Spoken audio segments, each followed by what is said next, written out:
Hi, so today we are going to talk about relationships, more specifically, how to fight fair and how to properly apologize after an argument happens. Every relationship will have disagreements. It's how we handle those disagreements that counts. A bad argument, even over something as small or simple, can turn into a big argument and become very emotionally charged and painful, which makes the recovery time that much more difficult for you guys. There is a way for us to fight fairly. Yes, I said fight fairly when we are engaging in an argument or a disagreement or a fuss, whatever you want to call it, with your partner. Fair fighting rules don't tell us that we can't argue, because let's be realistic and honest. There will be arguments, but instead it tells you how to do them safely. It tells you what is okay and when not to cross the line. You know, in boxing, not hitting below the belt. So before you even begin an argument, ask yourself why you're really upset.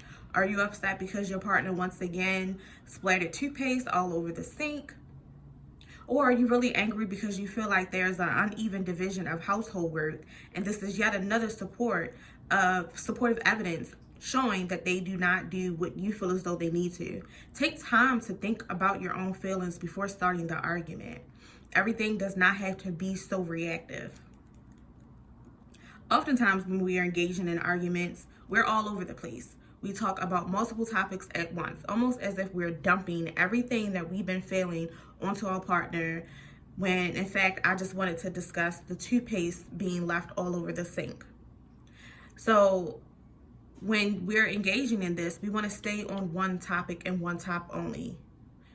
So if you guys are fussing over dishes being left in the sink, finish the discussion about dishes being left on the sink before you go into and I feel like you don't pay me any attention because you're watching too much TV.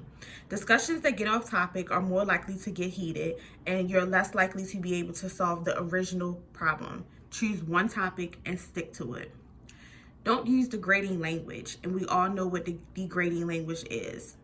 Discuss the issue, not the person. Remember, you're in a partnership. It's you and your partner against the issue, not you against your partner. Do not engage in putting down your partner, talking down to your partner, cursing at your partner, name calling. Degrading language is an attempt to express negative feelings while making sure your other partner feels bad. And let's be honest, we're all been guilty of it, but let's find different ways, better ways to express ourselves. Doing this leads to character attacks while the original issue gets forgotten. In fact, it causes your partner to become more defensive about what it was that you were originally trying to talk to them about. Express your feelings with words. We can get a little bit more detail about using I statements, but this is the best way to be able to communicate how you're feeling to your partner. I feel that when you do this, this is how I feel. Use I statements. Imagine if someone constantly say you, you're not going to be so responsive to that. Take turns speaking.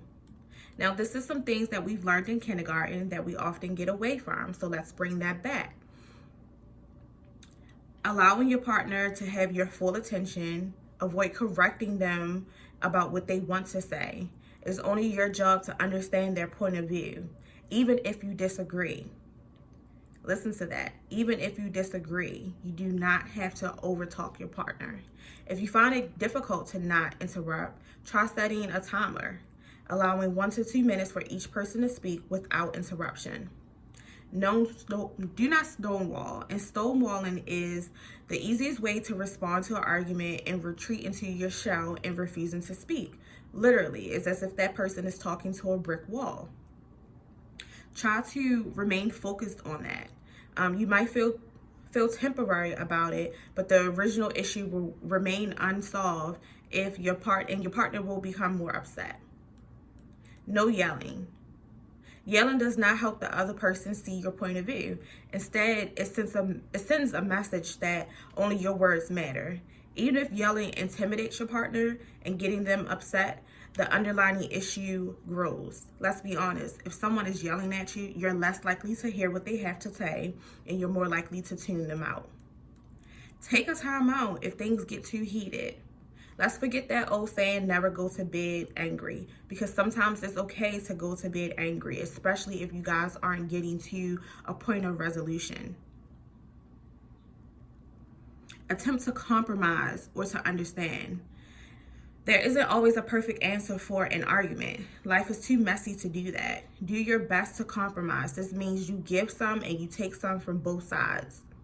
If you can't come to a compromise, simply taking the time to understand where your partner's coming from and their perspective can help to decrease the negative feelings they may experience.